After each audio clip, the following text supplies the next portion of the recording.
What are some of the things you remember about your grandmother, Annie McLeod Rextra? Well, she had worked at a boys' school in Connecticut, I think, or someplace in New England.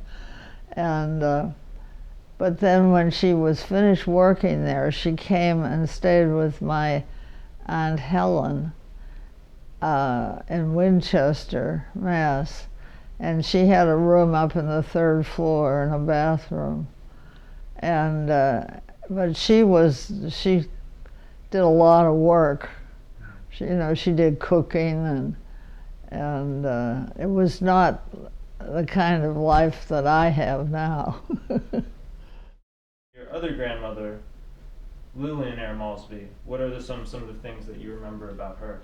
Well, she had her husband died, my father's father, when he was in his 40s.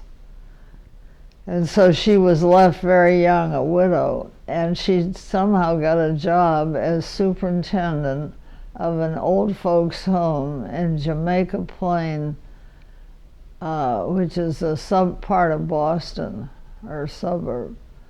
And and and one of the things that was interesting about that job was when people died who lived there, if the family didn't want their furniture, why, it would go in a place down in the cellar or something. And so grandmother, I think, bought a few of maybe some of the things I have now from people who had died at this old folks' home. Your grandmother, Lillian Malsby, would she really come down in the morning and say, "Is there any prognostication of precipitation?" Well, she said it, and my father never got over it. Anybody else would say, "Is it going to rain today?" But she had never been to college, but she was definitely a well-read and well-educated woman. Speaking of well-read and well-educated women, it seems like a great time to talk about your mom, Jane Rextra. She went to school, to college, in an era where very few women went to school. Um, what, how would you describe your mother? What was she like? Well, I think it's interesting because her father, I think, was a farmer of some kind, and so she was the first person in her family to go to college. And actually, I was going to say she was the only one of the 5 children that went. See, there were 5 children, and one was George, and he was gassed in the First World War, and he died a couple years after. And then George was what they say in Germany, geistliche Behinderte. He was a little bit confused, and he could never hold a real job or anything, I think. And then there was May, who died when she was about 9 years old, I think, of pneumonia. And then Aunt Helen was the youngest, and she never went to college. During the war, she was she joined the something that she had a uniform, and I just can't remember what she was. Your father was enlisted during World War One. What was his involvement? What did he do? Well, the story is that he went to officer candidate school. I think it was someplace in New York State. I'm not sure, but maybe. And he didn't pass the first time. My father, who was so bright and a success in everything he did, so he had to take he took it over again, but he soon, I think he almost started out as a captain, maybe not, but anyway, he ended up as a major, and he was teaching at NYU when I was born. I was born November 9th, 1918, 2 days before the armistice. And my mother said that the nurses just walked out of the hospital. They just walked out and started celebrating on the streets. What were your memories of Iowa City? Well, most of my memories come from snapshots. It shows me on a kiddie car with my grandmother. and the 4th of July, my father put a box out, a carton out on the grass, and then I think there was a firecracker sticking out, and I had some punk or something. I think you could light a firecracker with a stick of punk. I may be wrong, and then I could run away and it would go off. I went to a school that was connected with the university, so it was I think it was where the students at the university did their practice teaching, and I think some of the people who didn't go to that school thought it was pretty far out, but I don't know if it was. I only have two first cousins. You had 8. What was it like being around all those cousins growing up? Well, I didn't see them very often, but at least once, my grandmother Malsby, who lived in a suburb of Boston, had a kind of a tea party for the 8 cousins. And so that was really kind of interesting. So that was the cousins on my mother's side, and then the Malsby cousins on my father's side. My father had one brother, Francis, but he died early because we always said his wife was a Christian Scientist, and they didn't get a real doctor when he got sick. You followed in your mother's footsteps in attending Tufts. Well, my mother and father and grandfather. And so, how old were you when you first started, and what was Tufts like? Well, I was 16, which was kind of young, and I lived in a dorm, and I had I had a roommate from Lawrence, Mass, and my mother was a little bit of a snob, and she said, "Oh dear, nobody any good comes from Lawrence," which really was not very nice of her. But anyway, I got along fine with Ruth, and we lived together either 1 or 2 years, and then I went and roomed with somebody else, and then they built a new dorm, and a lot of us moved up there where they had single rooms. Actually, later on they used them for 2 people, but when it was brand new, it was single rooms. So you had kind of a nice living space your last year. Very cool. And I think I was president of the dorm or something, and but I'm trying to think. I got into some trouble about something, but I've blocked it out. Why did you major in German at Tufts? Well, that's very embarrassing, but I got C in freshman English, and I would have majored in English or literature or something, but that C in freshman English, I just couldn't bear the thought of majoring in a subject I could C in. So I majored in German. Well, then it turned out to be a bonus because when I met Rich and he took me to Germany, I was able to more or less hold my own. Except I always said when people would tell jokes at the dinner table, I understood everything except the punchline. So backtracking a little bit to your Pittsburgh days, why don't you tell us about the Silver Swans? How did that come about? Well, when I was in 7th grade, I think, was when we got, I lived near, just practically next door, or 2 doors away, from a girl named Mary Cogswell. And she was I would say she was advanced for her age. But anyway, she belonged to this group, and she got me in it. And the name, I think you're right, it was called the Silver Swan.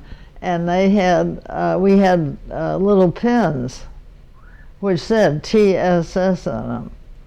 And well, then we got so we didn't like the name the Silver Swan, so we kept trying to think of other names like Tomato Soup Slingers, and that's the only one I could think of.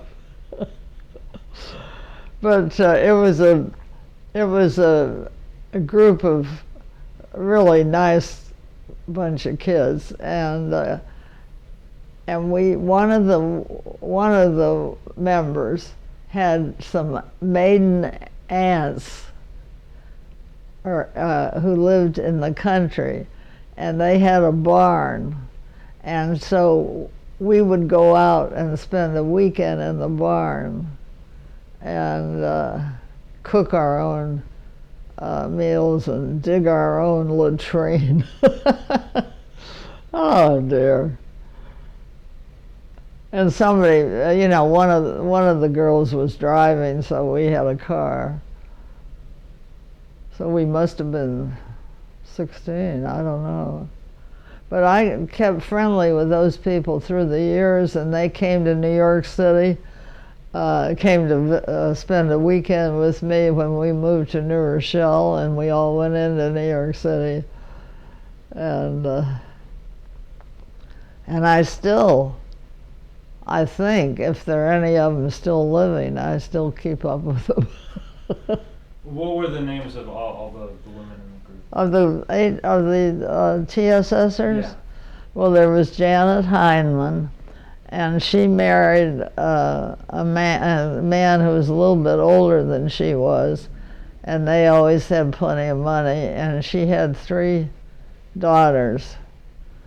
And then there was Esther Amsler, and Esther played the piano and the organ, and I always kind of liked her brother Fritz. And then there was one girl that didn't really fit in, Norma. And Norma kind of went wrong. She had a baby before she was married. So we kind of dropped her. And then there was Marge McCreary and Betty Lyle. So, and we kept up through the years. They came to see me in New York, and I went to see them up in Massachusetts or someplace. The Depression was a hard time for a lot of people. Your father was unemployed for a while during the 30s. How did you and your parents get by during that short period? Well, I don't necessarily think he was unemployed in the early 30s. It was later on, because he taught at the University of Pittsburgh, but they did take a cut. I think they had a 10% cut, and he had been getting $5,000 a year, and it was cut down to $4,500, I think. But it was from Pittsburgh that he went to New York with Gallup, with, starting the Gallup poll.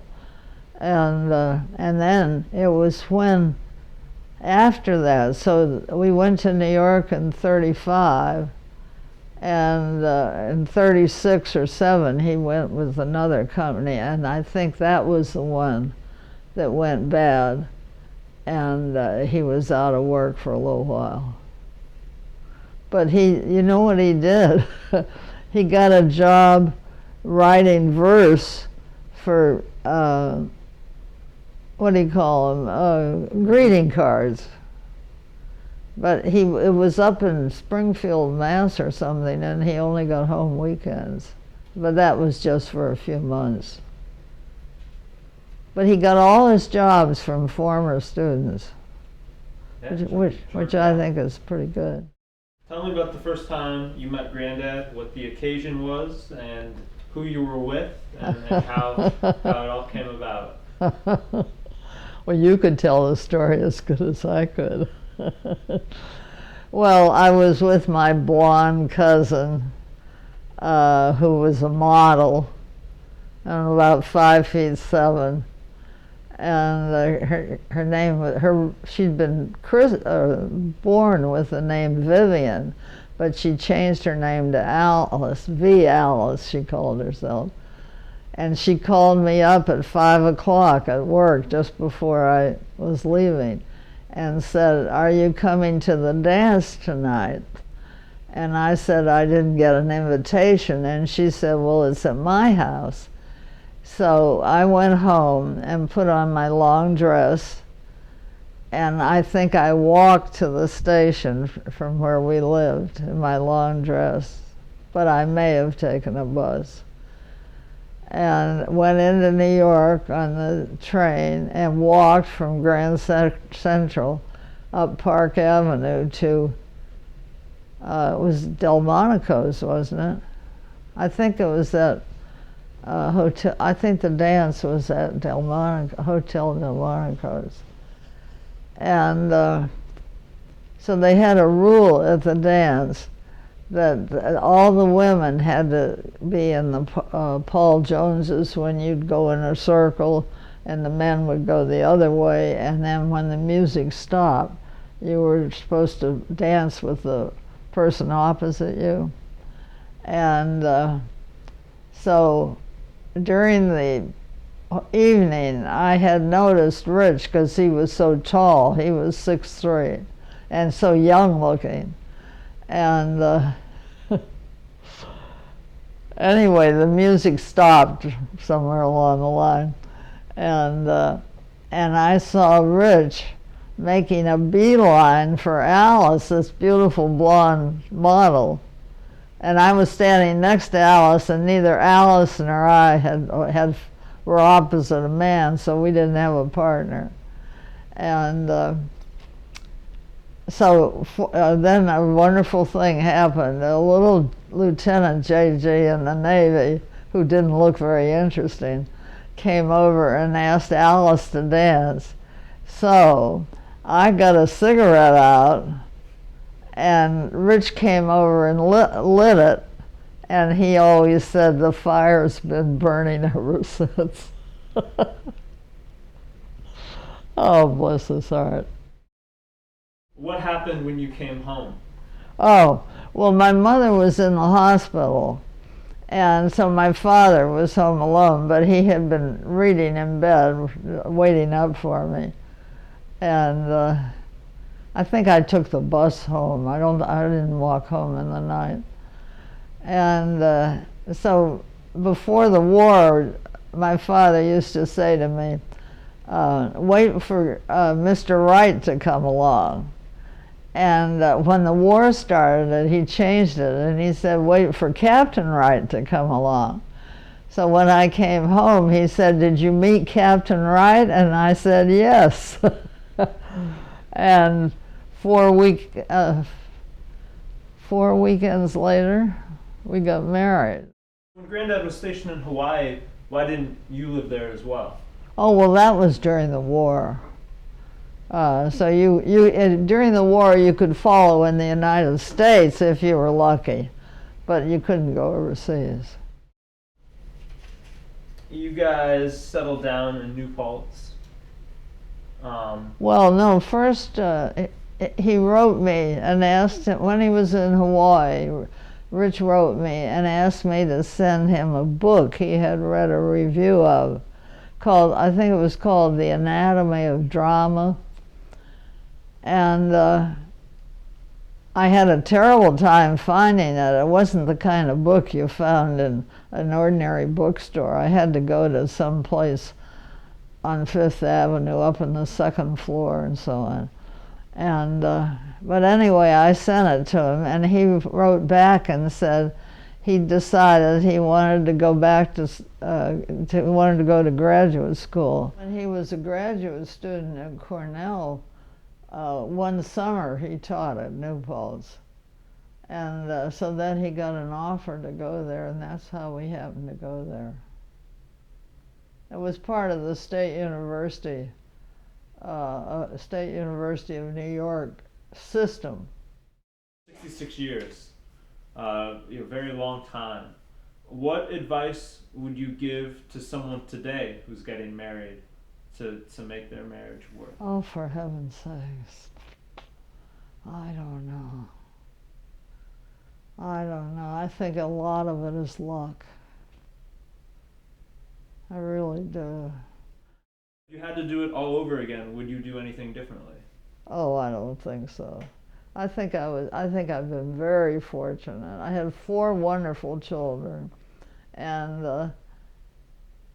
I think we got along pretty well. And I think Rich and I got along really quite well. Very, I really think we did very well. And then once the kids leave home, if you can hang in there till the kids are gone, then it's pure sailing. How did you get involved with the New Paltz News? How did that come about? Well, there was a group at the Reform. We went to the Reformed Church, which was the most liberal church in town, and the young women had a group, and the editor of the New Paltz News came and spoke to us one time and said he would pay us $10 a week for getting all the news on the first page and all the news on the last page. And I forget now whether he wanted us to go to the school board and village board and town board meetings. And so we agreed to try it. But after, and I think I agreed maybe to be the head of it, I don't know. But anyway, after a certain amount of time, the group decided they didn't want to keep on. So I told Tom McKinney, the editor of the owner of the paper, that I'd be glad to keep on if he wanted me to. So that's how I started earning money, such as it was. Tell me a little about your involvement with the League of Women Voters. About my what? Your involvement with the League of Women Voters. You've been a member for how many years at this point? Well, over 50, way over 50. Well, there was a league in New Paltz, and so I think I joined fairly early. And I forget what any special thing I might have done for the league. I can't think what I did, but anyway, eventually, I got on the state board for Pennsylvania, and that was a very interesting experience. The women were very sharp.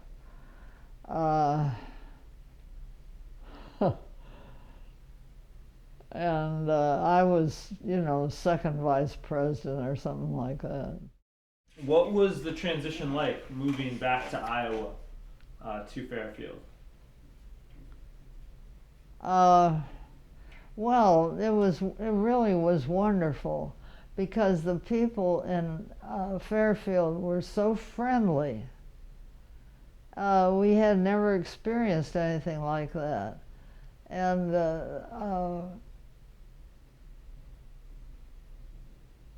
let me think now. Oh, we lived in that terrible house. We bought a house that the only good thing about it was it had a great big living room, dining room, and then off it, it had a study. And I think it had pine panels, maybe, in the study. I can't remember. And the kids had to start going to new schools.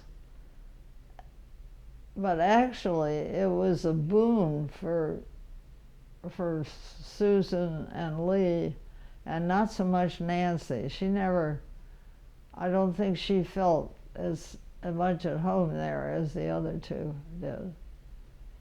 But Lee and Susan stayed in Iowa, and that's why you're from Iowa. They were growing up on a professor's pay, as it were.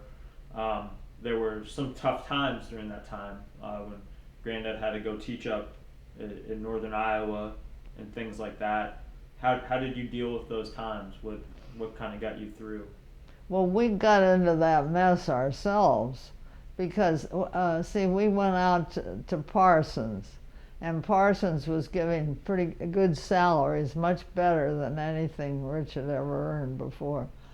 But we knew we were taking a chance, and after 2 years, I think it was, Parsons lost its accreditation. The other colleges out there didn't like the president of Parsons, and they really were out to get him. So the parents were satisfied with Parsons when it had its accreditation, but once it's lost its accreditation, they took their kids out right away. And so the enrollment went from about 5,000 down to about 1,800, and some of the professors just stayed. But I said to Rich, I don't think that there's any point in staying. And so he got this job at Northern Iowa, which was really not a success. Maybe they were out to get him because he was from Parsons, you know. And so after a year of that, some of the professors, the president at Clarion, yeah, Jim Gemmel, the president, he had a son who had gone out to Parsons. He never seemed too bright, but he did very well the rest of his life. And so when Parsons lost its accreditation, Gemmel asked his son who were some of the good professors out there. And so one of them was Rich, and so Gemmel invited Rich to come for an interview. And I think we drove across the country, or maybe we were already in the East or something. And I remember leaving Clarion about 7 or 8 or 9 o'clock at night and starting to drive out to Iowa. I think we drove all night. You got your master's in library science. Why did you get it? Why was it important to you to keep getting an education? I don't know. It was, I think I did it because it was an opportunity, and kept me out of trouble. And actually, when I took the courses, the library science section or whatever wasn't accredited, but I think when I finished, maybe it was.